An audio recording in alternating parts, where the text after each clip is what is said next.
Assalamualaikum warahmatullahi wabarakatuh. Berjumpa lagi adik-adik di channel Prediksi Fisika. Video kali ini adalah bagian keempat dari pembahasan bedah kisi-kisi IPA ASPD SMP tahun 2022. Jadi ini adalah lanjutan yang keempat. Oke?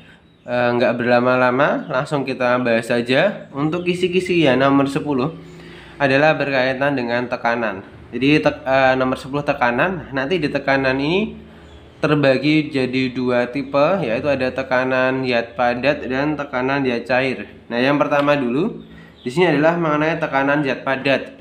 Nah, tekanan zat padat itu apa? Jadi tekanan yang diberikan oleh benda padat gitu ya. Nah, tekanan zat padat ini kita udah tahu persamaannya ya. Jadi ya ini.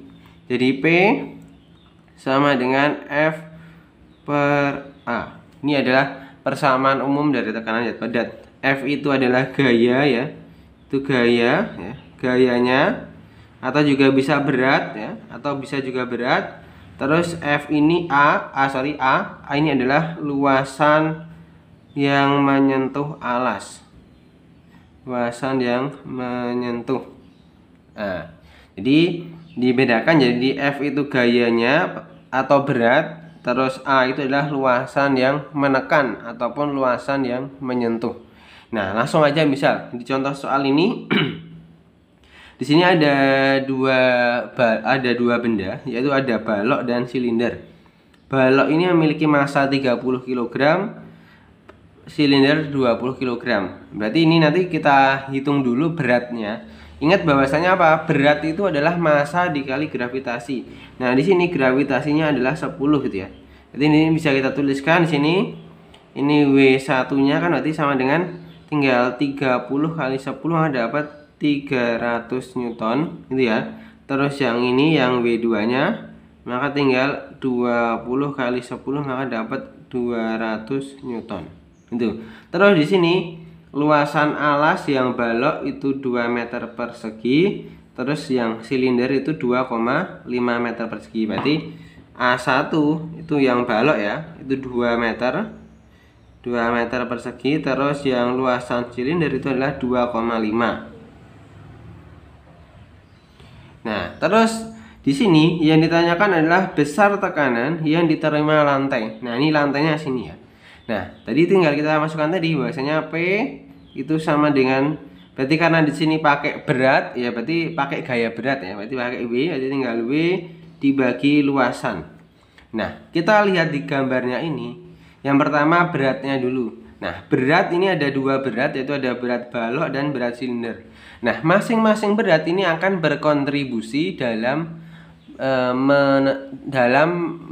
besar kecilnya tekanan. Jadi berat dari balok dan berat silinder ini akan mempengaruhi dari besarnya tekanan terhadap lantai. Maka dari itu apa? Balok dan silinder ini nanti beratnya kita jumlahkan. Jadi pokoknya nanti kalau bicara tentang berat, nanti ada 3 benda, ada 4 benda, ada 5. Nanti beratnya tinggal dijumlahkan semua, gitu ya. Berarti di sini bisa kita tulis jadi W1 ditambah W2. Terus dibagi. Nah, ini yang kedua adalah luasan alas. Nah, tadi catatannya adalah luasan yang menyentuh atau luasan yang menekan. Nah, luasan yang menekan di sini, yang menekan lantai adalah silinder saja. Jadi balok ini itu menekan silinder, tapi tidak luasannya menekan silinder tapi tidak menekan lantai. Jadi apa? Jadi bisa disimpulkan bahwasanya lantai ini itu hanya menerima luasan yang ditekan oleh silinder tadi. Makanya apa? Di sini pakai luasan silinder atau A2. Nah, gitu ya. Baru tinggal kita masukkan nilainya. Maka jadi W1-nya tadi 300 ditambah 200 gitu ya. Terus dibagi. Nah, luasan 2-nya tadi silinder yaitu 2,5. Gitu ya.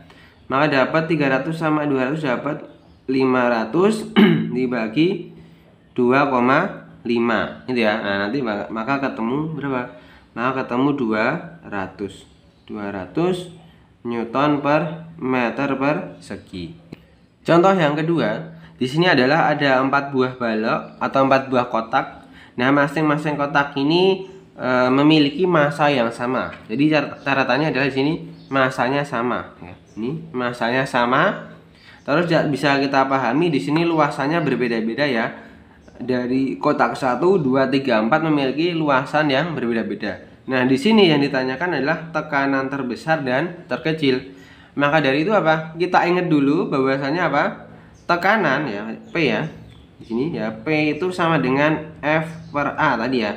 Nah, tadi kan F tadi kan berkaitan sama berat. Nah, berat itu berkaitan sama massa. Nah, di sini massanya sama. Nah, ketika massanya sama apa? Berarti kita tidak usah melihat hubungan massa dengan tekanan.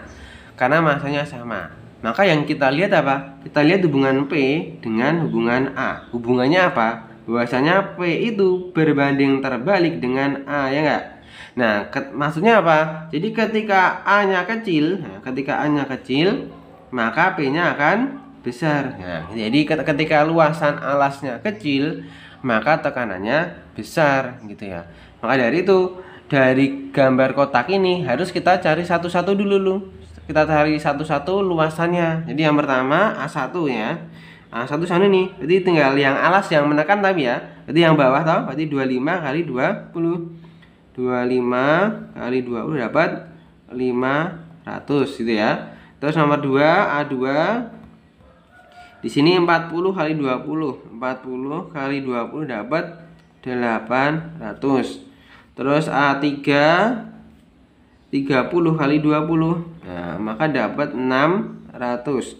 Terus yang A4 sama dengan 20 kali 20. Nah, 20 kali 20 dapat 400. Nah, di sini yang ditanyakan adalah tekanan terbesar dan tekanan terkecil. Nah, tadi apa? Hubungannya berbanding terbalik. Nah, berarti ketika pengen mencari tekanan terbesar, nah, jadi ketika maka P terbesar, ya, berarti ketika mau nyari P terbesar, ya, maka apa? Carilah A terkecil. Nah, adalah A terkecil. Nah, A terkecil itu yang mana? Yang nomor A4. Ini kan 400, berarti ini yang paling kecil yaitu A4. Nah, terus kalau mau nyari P terkecil, maka carilah A yang terbesar. Nah, A terbesar itu dilihat dari nilainya. Yang paling besar adalah 800, berarti A2. Nah, maka jawabannya adalah 4 dan 2. Gitu. Yang kedua adalah berkaitan sama namanya tekanan zat cair. Nah, kalau tekanan zat cair ini biasanya berkaitan sama namanya tekanan hidrostatis. Nah, jadi tekanan hidrostatis itu adalah tekanan yang diakibatkan oleh air. Jadi misal ketika kita menyelam di dalam kolam renang, nah air yang berada di atas kita itu akan menekan tubuh kita. Nah, jadi makanya kita merasakan namanya tekanan hidrostatis. Oke, jadi dari tekanan hidrostatis itu kita tahu bahwasanya pH sama dengan rho kali G dikali H, gitu ya. Nah, yang perlu saya tekankan di sini adalah H. H di sini adalah namanya kedalaman. Nah, karena kedalaman maka apa? Ngitungnya itu dari permukaan air ke bawah atau menuju benda. Jadi ngitungnya dari atas ke bawah. Contoh, langsung kita ke soalnya. Di sini ada ikan, ada 3 wadah, massa jenisnya beda-beda, terus posisi ikannya juga berbeda-beda. Yang ditanyakan adalah ikan yang mengalami tekanan hidrostatis dari yang paling besar ke paling kecil berturut-turut itu ya. Nah, maka caranya gimana? Nah, tinggal tadi pakai persamaan tadi rho G. Nah, maka yang pertama kita hitung dulu yang misal yang X dulu ya. Yang misal pHx.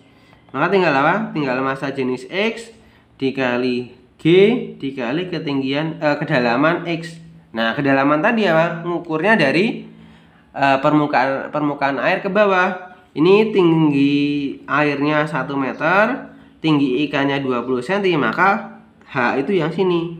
Nah, ini disebut dengan Hx. Nah, berarti Hx-nya itu nilainya berapa? Yaitu 80 cm gitu ya, atau 0,8. Maka tinggal masukkan di sini. Oh, jadi rho-nya ini kan 1000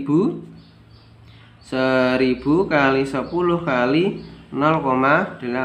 Nah, maka nanti ketemu 8.000. Nah, ini ya. Terus yang PHJ tinggal sama, tinggal rho Y dikali G kali HJ. Rho tadi massa jenis ya. Nah, massa jenis sudah tahu 1200. Kita tulis 1200 kali gravitasi kan sama 10 dikali H kedalaman Y. Berarti kan dari air ke bawah ini, berarti ini HY. Ini adalah berapa? 1 meter dikurangi 40 cm, berarti dapat 60 cm atau 0,6 ya. Nah, jadiin ke meter 0,6 meter maka dapat ini 10 kali 0,6 dapat 6, 6 kali 12 72. Berarti dapat 7.200 gitu ya. Nah, terus habis itu PHZ sama, tinggal rho Z kali gravitasi kali kedalaman Z. Rho Z-nya udah tahu 800 kali gravitasi 10 dikali ini kedalamannya berapa yang Z, tinggal dari atas ke bawah. Nah, ini adalah namanya HZ, yaitu 50 cm. Tinggal 1 meter dikurangi 50 cm gitu ya. Atau 0,5 meter. Nah, maka dapat berapa? Dapat 4.000. Nah, udah ya. Nah, dari ini yang udah kita tahu ini, maka tinggal kita lihat, kita urutkan dari yang paling besar ke yang paling kecil. Ini besar ke kecil. Nah, yang paling besar apa dulu? X dulu, terus baru Y, terus baru Z. Maka urutannya adalah X, terus Y, baru ke Z. Nah, maka jawabannya X, Y, Z. Itu yang A. Kisi-kisi nomor 11. Kisi-kisi nomor 11 ini berkaitan sama namanya getaran dan gelombang. Yang pertama kita bahas yaitu tentang getaran. Nah, jadi getaran itu kalau secara definisi adalah gerakan bolak-balik di titik seimbang. Nah, misal contohnya di sini adalah bandul ya. Ini ada bandul ya. Nah, ini ada titik A, titik B, titik C. Nah, titik B ini ya. Titik B ini adalah keadaan di mana posisinya seimbang gitu ya. Nanti kan akan bergerak bolak-balik dari A, B, C, dan sebagainya itu ya. Jadi itu dinamakan getaran. Nah, terus di sini ini adalah soalnya. Terus nanti kita bahas satu-satu besaran-besaran yang ada di getaran. Yang pertama dulu yaitu mengenai banyak getaran. Nah, banyak getaran itu gimana? Jadi yang pertama dulu kita harus pahami dulu satu kali getaran itu seperti apa gitu ya. Jadi satu kali getaran itu ya. Jadi satu kali getaran, jadi satu kali getaran ya. Getaran itu gerakannya dari mana? Berarti mulai dari A, terus B, terus C, terus B, terus A. Atau bisa dikatakan apa? Dari A kembali lagi ke A. Atau bisa kita tulis jadi A ke B ke C terus ke B baru ke A lagi. Itu disebut dengan satu kali getaran. Nah, di soal di sini adalah bandulnya tadi berayunya dari A ke B ke C. Nah, itu dari A terus ke B ke C. Nah, dari A B ke C ini apa? Berarti berapa? Yaitu nilainya setengah gitu ya. Jadi di sini terjadilah setengah getaran. Gitu ya. Nah, atau bisa kita simpulkan bahwasanya apa? A ke B itu 1/4, terus B ke C itu juga 1/4, maka di total aja, maka jadi setengah gitu ya. Jadi setiap lompat gini tuh nilainya setengah. Ini 1/4 tadi, 1/4. Ini juga 1/4. Makanya dari A sampai C tinggal 1/4 tambah 1/4 getaran, maka dapat setengah. Terus yang kedua yaitu mengenai frekuensi. Frekuensi itu apa? Frekuensi itu ini ya, bahasanya frekuensi sama dengan banyak getaran dibagi waktu. N tadi adalah banyak getaran ya, N tadi banyak getaran. Nah, T-nya itu waktu. Nah, dilihat langsung di soal. Nah, di sini bandulnya tadi berayun dari A, B ke C, berarti apa? N-nya itu ada setengah, tadi kan udah dihitung ya, setengah. Terus ternyata selama 0,5, berarti T. Berarti T-nya juga 0,5. Maka dari itu, dari sini itu nanti berarti frekuensi sama dengan N per T. Maka tinggal 0,5 per 0,5 kan ya. Maka jadi F sama dengan 1 Hz. Maka frekuensinya adalah 1 Hz. Terus yang ketiga adalah tentang periode. Periode itu apa? T. Nah, kalau periode itu kebalikannya dari frekuensi ya. Karena kebalikan frekuensi maka jadi T per N. Nah, jadi waktu yang dibutuhkan untuk menempuh satu kali getaran itu dinamakan periode. Nah, kan tadi gambarnya sama kan ya, maka tinggal dibalik aja sebenarnya. Maka sama, N-nya juga setengah, T-nya juga setengah, maka tinggal dibalik. Maka T periode sama dengan waktu dibagi banyak getaran. Ya sama ya, karena nilainya sama. 0,5 per 0,5 maka ketemu 1 sekon gitu ya. Maka periodenya adalah 1 sekon. Yang kedua, yang keempat yaitu amplitudo. Nah, amplitudo itu adalah apa? Amplitudo adalah simpangan terjauh. Nah, simpangan terjauh itu ngukurnya dari mana? Ngukurnya itu dari titik seimbang gitu ya. Jadi dari titik seimbang di B itu boleh ke A, juga boleh dari B ke C. Pilih salah satu aja. Jadi dari B ke A, kalau enggak B ke C gitu ya. Jadi ngukur simpangan tadi gitu ya. Jadi amplitudo tadi apa? Simpangan terjauh. Simpangan terjauh. Nah, gitu ya. Nah, dari titik seimbang. Jadi dari titik seimbang. Nah, gitu ya. Untuk simpangan terjauh dari titik seimbang. Maka dari itu kalau di soal ini A ke C, jadi dari A ke C ini jaraknya adalah 10 cm. Nah, maka amplitudonya berapa? Maka tinggal kita hitung dari B ke A, kalau enggak B ke C. Berarti apa? Tinggal setengahnya dari 10 cm. Maka amplitudo itu sama dengan setengahnya dari AC. Maka dapat setengah dikali 10, maka dapat 5 cm. Gitu ya. Amplitudo itu lambangnya A. Nah, gitu ya. Jadi itu berkaitan sama amplitudo. Terus yang kelima ya. Nah, yang kelima ini berkaitan sama pengaruh panjang tali ya. Jadi ternyata getaran itu juga dipengaruhi oleh namanya panjang tali. Nah, bagaimana pengaruhnya terhadap panjang tali tadi ya? Jadi panjang tali ini lambangnya kan L ya. Nah, L. Nah, ini akan mempengaruhi namanya besarnya periode dan frekuensi. Nah, hubungannya apa? Ini, jadi ketika talinya itu semakin panjang, logikanya adalah apa? Lintasan dari bandul tadi untuk bergerak semakin panjang.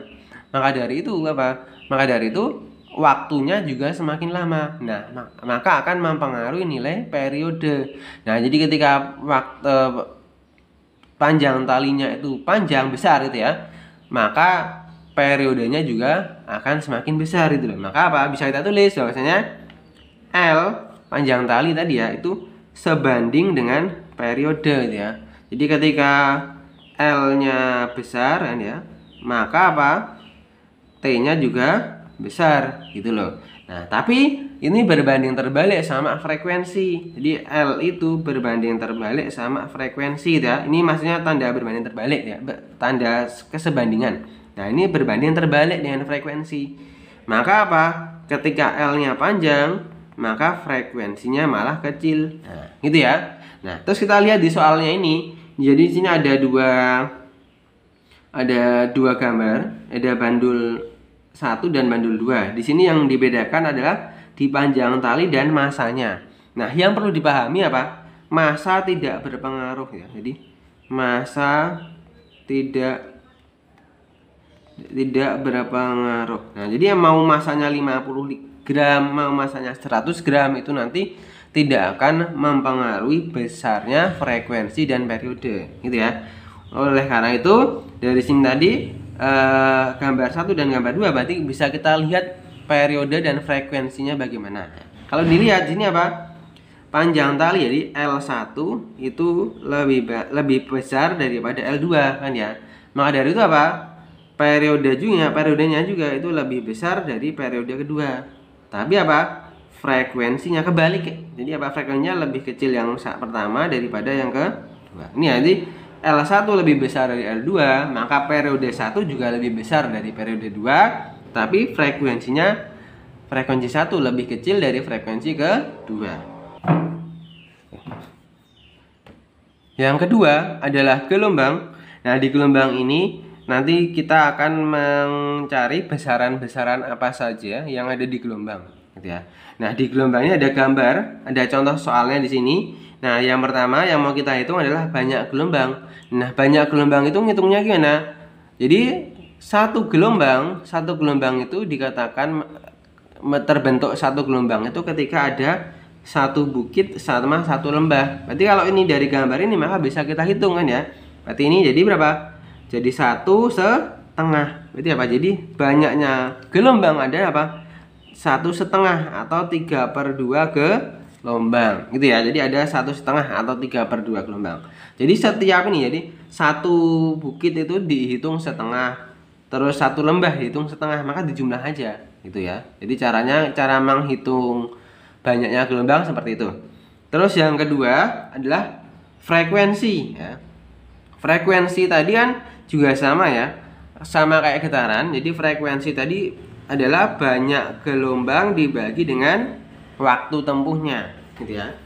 Nah, di sini itu kita ngelihatnya kan ada titik A, B, C, D ya. Maka kita lihat dari A sampai D. Maka kita hitung dulu banyak gelombangnya kan tadi dari N, A, D itu tadi kan terbentuk tadi ada 1,5 gelombang tadi ya. Nah, atau 3/2 gelombang. Nah, terus waktu tempuhnya tadi apa ini? Dari A sampai D itu ternyata waktu tempuhnya ini 0,5 ini ya. Nah, berarti TAD jadi dari A sampai D itu waktunya adalah 0,75. 0,75 itu sama aja berapa? Sama aja 3/4 sekon gitu ya. Jadi kita bikin pecahan supaya nanti ngitungnya gampang.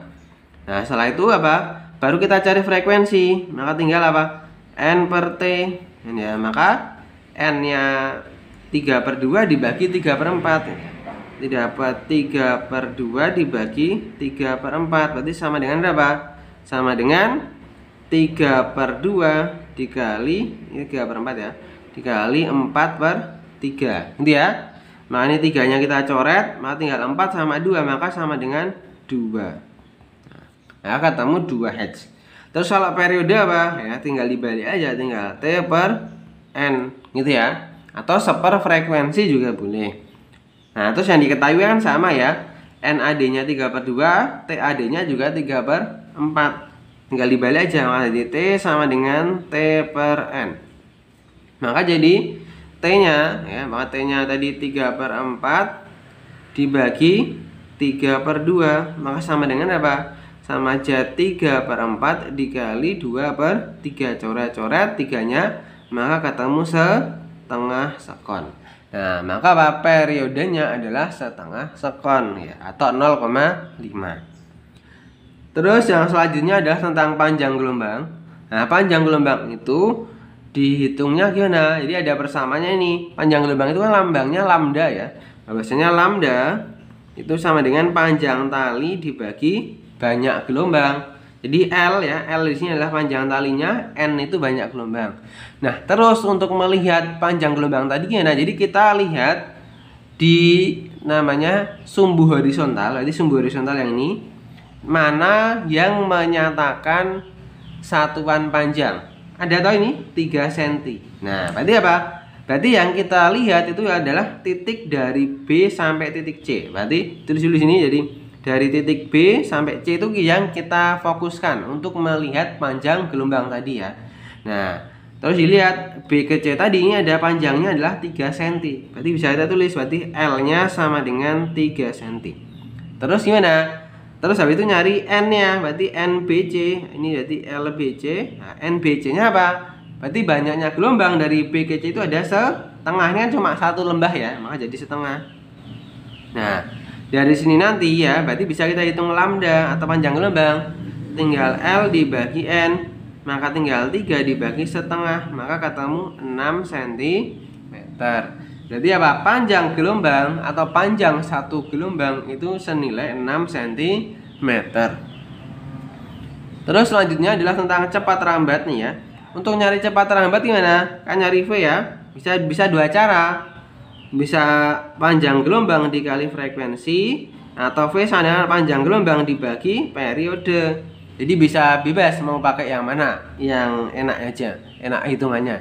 Nah, langsung kita terapkan. Jadi V sama dengan misal lambda dikali frekuensi. Lambdanya tadi udah ketemu 6 cm ya. Tinggal 6 dikali frekuensinya tadi 2 ya, berarti dikali 2, maka ketemu 12 cm per sekon gitu ya. Nah ini kan satuannya diingat, ini kan dalam senti, berarti kalau mau diubah ke meter maka nanti dibagi 100 saja ya, tinggal dibagi 100, maka Anda dapat 0,12 meter per sekon. Dan kisi-kisi nomor 12 yaitu berkaitan dengan bunyi. Nah di bunyi ini biasanya ada 3 tipe soal, yaitu yang membahas yang pertama tentang resonansi, yang kedua tentang kedalaman laut, yang ketiga tentang jarak tebing. Ya, jadi yang pertama dulu yaitu tentang resonansi. Jadi resonansi itu apa? Jadi resonansi itu ikut bergetarnya suatu benda karena pengaruh benda lain, gitu ya. Jadi pengertiannya gitu dulu. Jadi misal ada dua, misal kayak kemarin itu di soal yang provinsi kan ada garpu tala, yang satu digetarkan, nah yang lain itu ikut bergetar. Nah, maka apa tadi itu dinamakan beresonansi. Nah, terus ciri-ciri dari resonansi itu apa? Ciri-cirinya adalah frekuensinya sama. Jadi nanti ya, jadi resonansi tadi nilai apa? Frekuensinya sama gitu ya. Nah, jadi frekuensi sama besar Mas ya. Nah, terus dicontoh soalnya ini adalah berkaitan sama namanya resonansi kolom udara, gitu ya. Jadi berkaitan sama resonansi kolom udara. Nah di sini ya, jadi di sini ada garpu tala, terus ini ada tabung yang diisi air, terus ini ada namanya kolom udaranya ya. Nah di sini dikatakan perhatikan gambar resonansi pertama. Nah berarti yang ditanyakan adalah tentang resonansi pertama yang terjadi pada kolom udara, gitu ya. Jadi sebelum itu resonansi dulu ya. Jadi kolom udara tadi kan bisa terjadi resonansi pertama, kedua, ketiga dan seterusnya. Nah di situ tuh ada namanya, ada polanya ya. Berarti saya tulis dulu ya. Berarti di sini resonansi ya, resonansi ke N ya. Nah, jadi resonansi ke N tuh cara ngitungnya gimana gitu ya. Nah cara hitungnya gini. Jadi L sebelumnya ini kan ada 30 cm ya.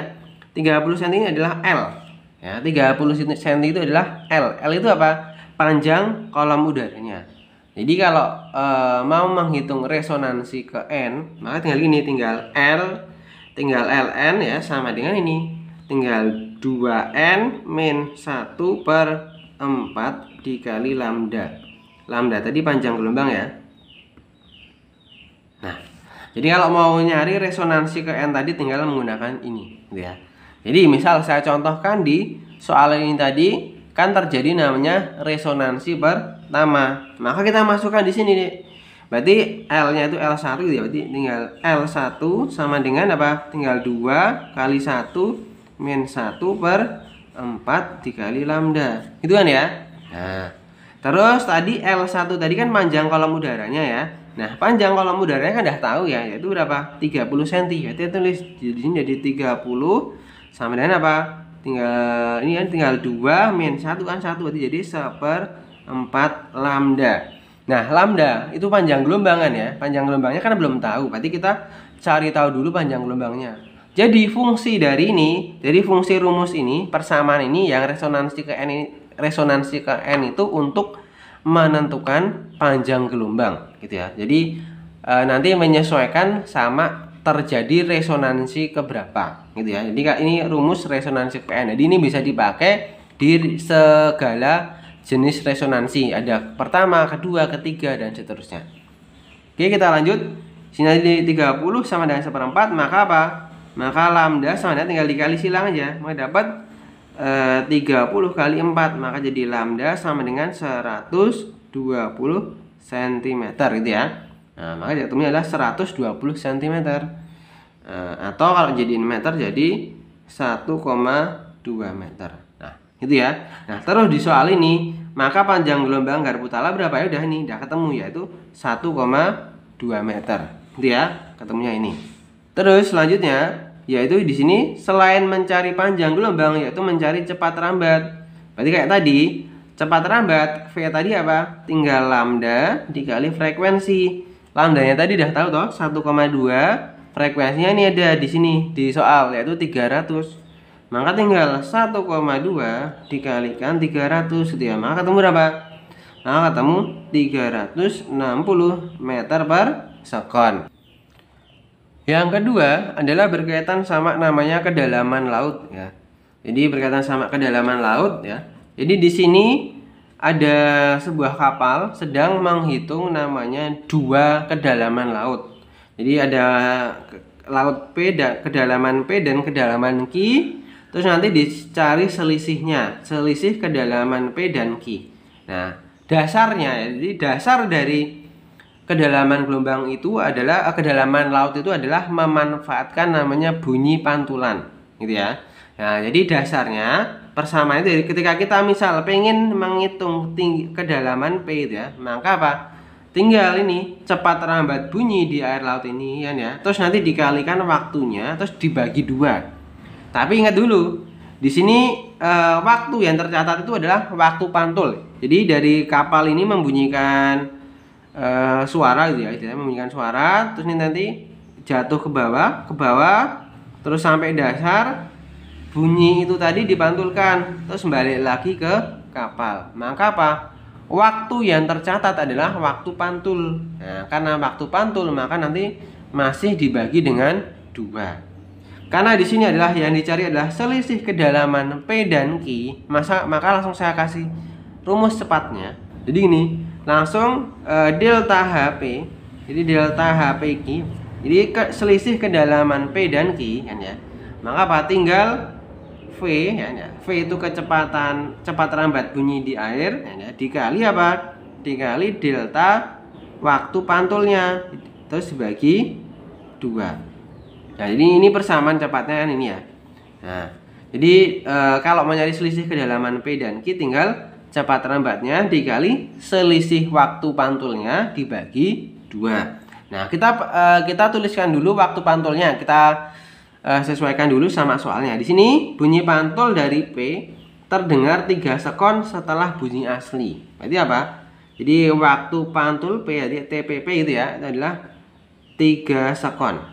Nah, terus dan dari dasar Q terdengar 2 sekon dari bunyi asli. Berarti apa? TPQ ya. Berarti waktu pantul yang Q adalah 2 sekon. Nah, berarti udah tahu ya. Waktu pantul P-nya 3 sekon, waktu pantul di Q-nya 2 sekon. Maka apa? Selisihnya ya. Berarti nanti kan selisihnya itu apa? Berarti selisihnya adalah 1 sekon. Maka kita masukkan ke sini. Maka jadi sama dengan V-nya tadi 1200. Nah, tinggal 1200 dikali selisihnya tadi. Maka tinggal 3 min 2 terus dibagi 2 kan ya. Maka jadi ketemu berapa? Jadi 1200 ini kali 1 dibagi 2. 1200 bagi 2 maka ketemu 600 meter. Yang ketiga adalah menghitung tentang jarak tebing. Nah, jarak tebing ini juga memanfaatkan namanya bunyi pantulan. Jadi di sini ada seorang anak berdiri di antara 2 bukit ya. Ada bukit O dan bukit P. Nah, terus di situ disuruh yang ditanyakan ini yaitu jarak antara tebing O dan tebing P. Nah, sama kayak tadi, yang tadi kan kedalaman ya. Kalau kedalaman tadi kan berarti selisih waktu pantulnya ya. Nah, tapi kalau ini beda. Bedanya apa? Jadi kan nanti kalau kita mau mencari jarak antara tebing O dan tebing P, maka apa? Maka itu penjumlahan ini. Jadi jarak orang ke O itu berapa, ditambah apa? Jarak orang ke P itu berapa. Nah, itu nanti disebut maka itu nanti adalah jarak antara tebing O dan tebing P. Nah, untuk sampai ke situ, berarti alangkah baiknya nanti apa? Kita tentuin dulu ya, kita tulis dulu waktu pantulnya berapa. Kita baca di soal. Di sini orang tersebut mengeluarkan bunyi terus dipantulkan. Nah, dari bukit O bunyi pantulan terdengar 3 detik. Jadi kita tulis berarti TPO. Jadi waktu pantul dari bukit O itu adalah 3 detik atau 3 sekon. Terus dibaca lagi setelah bunyi asli. Terus disusul. Nah, ini ada kata disusul 1 detik kemudian bunyi pantul terdengar dari bukit P. Nah, ini yang harus hati-hati nih. Permainan kata-kata ya. Dia ya disusul 1 detik. Berarti apa? Di sini nanti orang ini udah menangkap bunyi pantul dari O, terus nanti disusul. Nah, berarti kan apa? Disusul 1 detik. Berarti nanti waktu pantul yang P tadi apa? 1 detik ditambah tadi 3 detik gitu. Jadi kan waktunya itu kan berarti seling ya, selisih 1 detik antara waktu pantul O dan waktu pantul P gitu ya. Jadi ada selisihnya gitu loh ya. Maka apa? Maka tinggal ini jadi TPP ya, waktu pantul di P apa? Tinggal 4 detik ya, 4 sekon. Alasannya tadi karena di ini dikatakan disusul 1 detik setelah bunyi pantul yang dari Q tadi gitu ya. Jadi kan orang ini tadi menerima dulu pantulan dari O yaitu 3 detik, terus habis itu 1 detik kemudian itu terdengar pantulan dari P. Maka pantulan P tadi itu waktunya 4 detik karena masih ditambah 1 detik gitu ya. Nah, terus yang ditanyakan tadi adalah jarak antara tebing. Maka gimana? Langsung saya kasih persamaan cepatnya. Itu apa? Tinggal SOP ya. Berarti jarak antara tebing O ke P atau bukit O ke P, maka tinggal ini. Maka tinggal V, nah dikali apa? Nah, ini. Jadi waktu pantul di O ditambah waktu pantul di P. Terus baru dibagi 2. Nah, ini persamaannya. Nah, gitu ya. Tuh. Nah, jadi dibedakan kalau kedalaman laut tadi adalah pakai waktu pantulnya selisih. Tapi kalau di sini pakai jumlahnya. Jadi waktu pantulnya kita jumlahkan, gitu ya. Maka apa? Nah, maka tinggal kita hitung. Nah, jadi V, nah, V-nya kan jadi 340 gitu ya. Nah, maka 340, nah tadi kecepatannya dikalikan jumlah waktu pantulnya. Jadi tinggal apa? Tinggal 3 ditambah 4 terus dibagi 2, gitu ya. Maka nanti dapat 340 per 2 dikali 7 gitu ya. Maka nanti ketemunya adalah berapa? 1190 meter gitu ya. Maka apa? Jarak antara dua tebing tadi adalah sebesar 1190 meter.